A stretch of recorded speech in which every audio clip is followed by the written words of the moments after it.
REET paper leak को लेकर राजस्थान विधानसभा के अंदर और बाहर दोनों जगह हंगामा हुआ।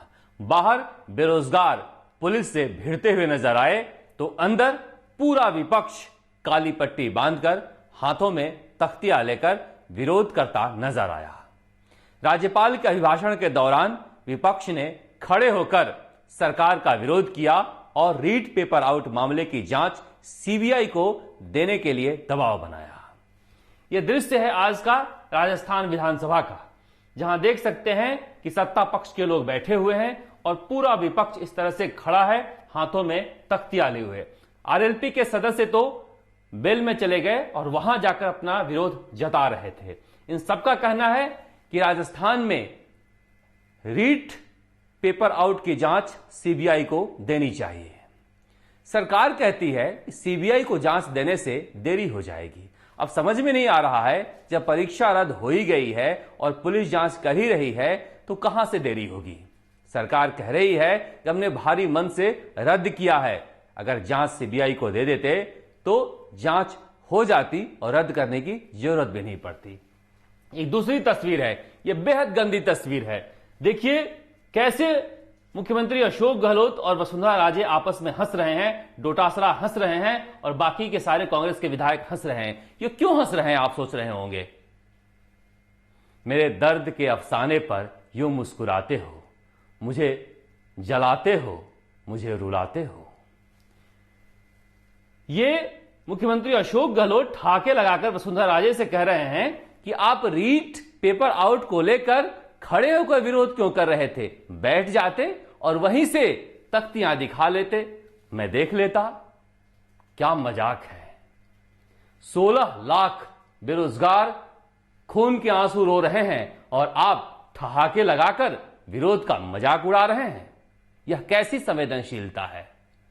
यह नजारा कम से कम नहीं दिखना चाहिए था जो आज दिखा। इस तरह से वसुंधरा राजे और अशोक गहलोत और गोविंद सिंह डोटासरा समेत कांग्रेस के दूसरे नेताओं के साथ विपक्ष की वार्ता की। यह दर्द की तस्वीर होनी चाहिए थी, यह अफसोस की तस्वीर होनी चाहिए थी, यह संवेदनशीलता की तस्वीर होनी चाहिए थी।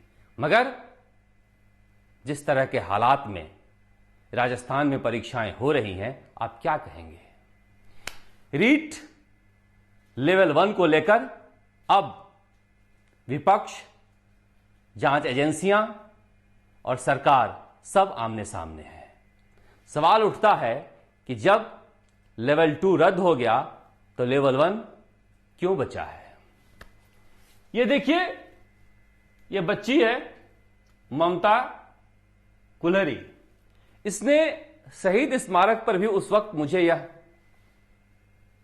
पत्र उसने दिखाया था, जिसमें शिक्षा मंत्री महोदय के नाम से लिखा हुआ है और लेवल 1 के एग्जाम में वही एलवीएस कॉलेज जयपुर, जहां के परासर, जारोली सब निकले हैं, वहां पर लिखा हुआ है कि लेवल 1 के एग्जाम में सील खुली हुई थी प्रश्न पत्र की और यहां पर जो वह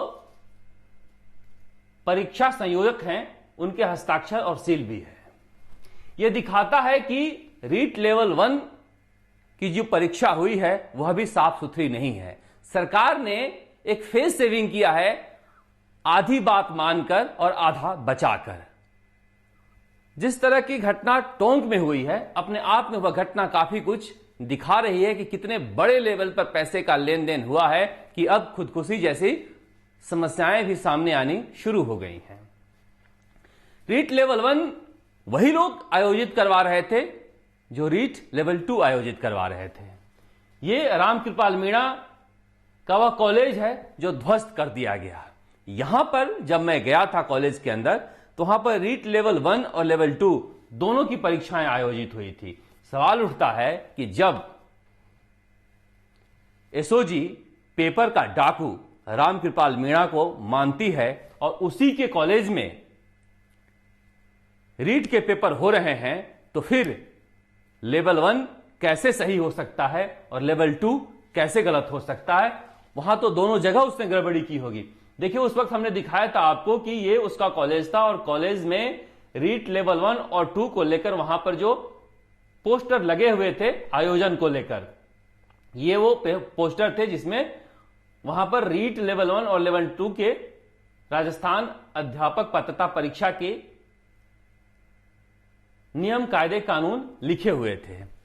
मैं वही बताना चाह रहा हूं कि आखिर जब रीट लेवल 2 में धांधली सामने आ गई है तो रीट लेवल 1 को बचाकर सरकार कौन सा चेहरा बचाना चाहती है, मगर बचने वाला है नहीं, क्योंकि ये सारे सबूत अब कोर्ट में पेश किए गए हैं, जहां पर 28 तारीख को रीट लेवल 1 पर भी सुनवाई होगी।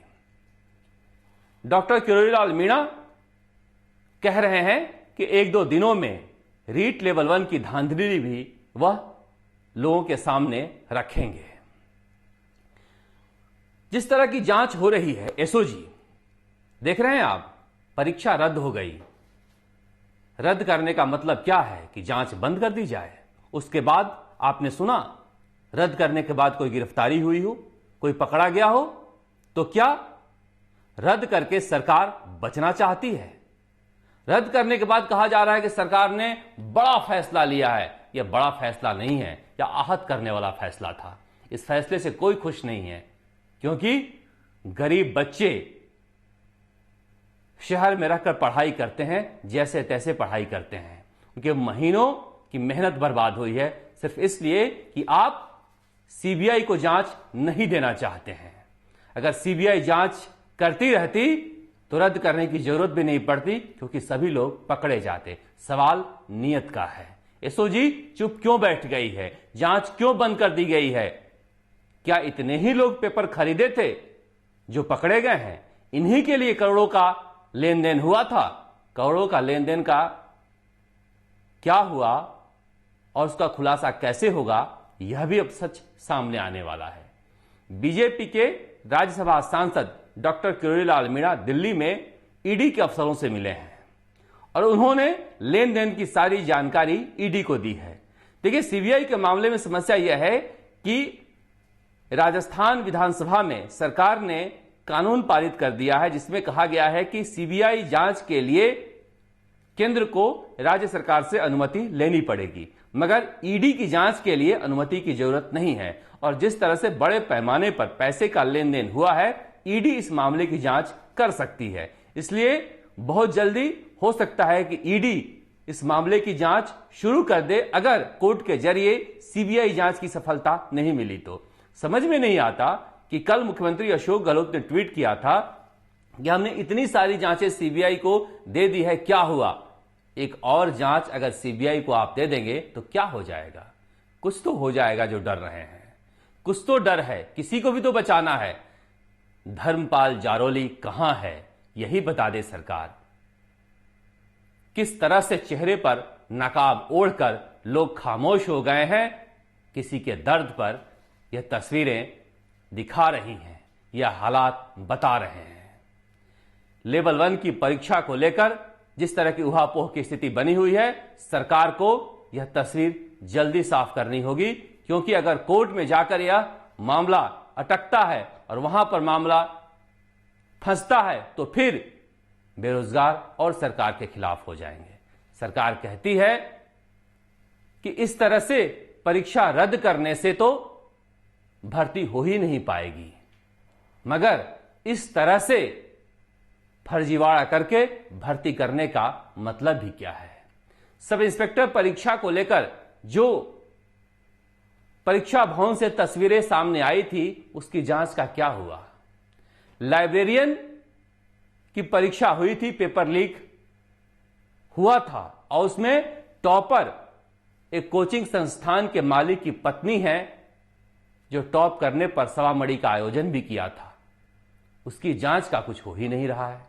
जेईएन पेपर लीक की जांच के लिए सरकार कुछ बोल नहीं रही है, तो क्या लीपापोती का खेल चल रहा है? लेकिन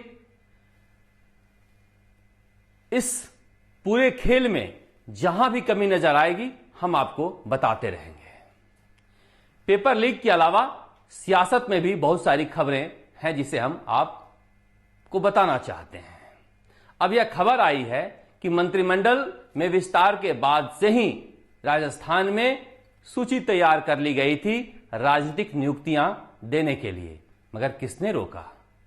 अगर अखबारों की माने तो मुख्यमंत्री अशोक गहलोत ने उसे रोक रखा है। सत्ता में आप बैठे रहें, विकेंद्रीकरण करें नहीं, कार्यकर्ताओं को लाभ दे नहीं। 20 महीने बचे हैं चुनाव में जाने के लिए, कांग्रेसी किस मुंह से जाएंगे? सचिन पायलट बोलते हैं तो आप कहते हो कि वह बोलते हैं, मगर जो तस्वीर सामने आई है सचिन पायलट की, प्रियंका और पायलट, इसे लेकर लंबे समय से दिल्ली में चर्चा हो रही है। क्या कांग्रेस की अगली पीढ़ी के यही दो नेता हैं, एक गांधी परिवार का चेहरा और एक आम समाज का चेहरा, मध्यवर्ग का चेहरा, नौजवान पढ़ा लिखा? क्या ये दो चेहरे कांग्रेस का भविष्य हो सकते हैं? इस तस्वीर ने मुख्यमंत्री अशोक गहलोत की बेचैनी भी काफी बढ़ा दी है। इसीलिए कहा जा रहा है कि एक बार फिर से वह अपनी रणनीति बदल रहे हैं। हो सकता है कि बहुत जल्दी राजनीतिक नियुक्तियां दे दी जाएं, क्योंकि जिस तरह से बहुजन समाज पार्टी से कांग्रेस में आए विधायकों ने सरकार के खिलाफ मोर्चा खोला है, चाहे ठेकेदारी को लेकर, सड़क निर्माण को लेकर, या फिर बीजेपी के गौरव पथ की तारीफ को लेकर, निश्चित रूप से मुख्यमंत्री अशोक गहलोत अब दबाव महसूस कर रहे हैं, क्योंकि आदत डाल देना और बात होती है और फिर उस आदत को झेलना और बात होती है। आपने खून विधायकों के मुंह में लगा दिया है कमाई का, अब रोकोगे तो फिर ये बलि मांगेंगे। दूसरी तरफ बीजेपी में भी गजब के हालात हैं। वसुंधरा राजे कह रही हैं कि जब हमारे बेटे के ऊपर हमला हुआ, दुष्यंत सिंह के ऊपर, तो आप मौन क्यों थे? वसुंधरा राजे कहीं ना कहीं ऐसा लगता है कि अपने सेल में चली गई हैं, क्योंकि अपने बेटे के लिए पार्टी के फोरम पर इंसाफ मांगना कोई अच्छी बात नहीं है, और वह भी अपने ही मातहत तैयार किए गए नेताओं के बीच। यह दिखाता है उनकी हताशा का। मगर मैं फिर कह रहा हूं, वसुंधरा राजे मौन क्यों हैं? वह बीजेपी के नेताओं से पूछती हैं कि मेरे बेटे के घर के हमले पर मौन क्यों हो, लेकिन राजस्थान की जनता उनसे पूछ रही है कि रीट के मामले पर आप मौन क्यों हैं? आखिर क्यों मुख्यमंत्री अशोक गहलोत आपके पास जाकर ऐसे मुस्कुराकर बातें कर रहे हैं? आपके ऊपर बड़ी जिम्मेदारी है। आप 2 बार की मुख्यमंत्री राजस्थान की रह चुकी हैं। इस तरह से मौन रहकर आप बीजेपी की बड़ी नेता नहीं बन सकती हैं। अगर बीजेपी के घर के झगड़े की वजह से रीट मामला कमजोर होता है तो विपक्ष निश्चित रूप से नकारा साबित होगा, क्योंकि मुख्यमंत्री अशोक गहलोत एक बार फिर से कहने लगे हैं कि विपक्ष नकारा है। पहले उन्होंने सचिन पायलट के लिए कहा था नकारा और निकम्मा, लेकिन जिस तरह के हालात हैं, ऐसा न हो राजस्थान की जनता 2023 में किसी और को नकारा कह दे। राजस्थान की पल पल की खबरें आपको हम बताते रहेंगे। अभी तक के लिए शुक्रिया। शरद कुमार, राजस्थान तक।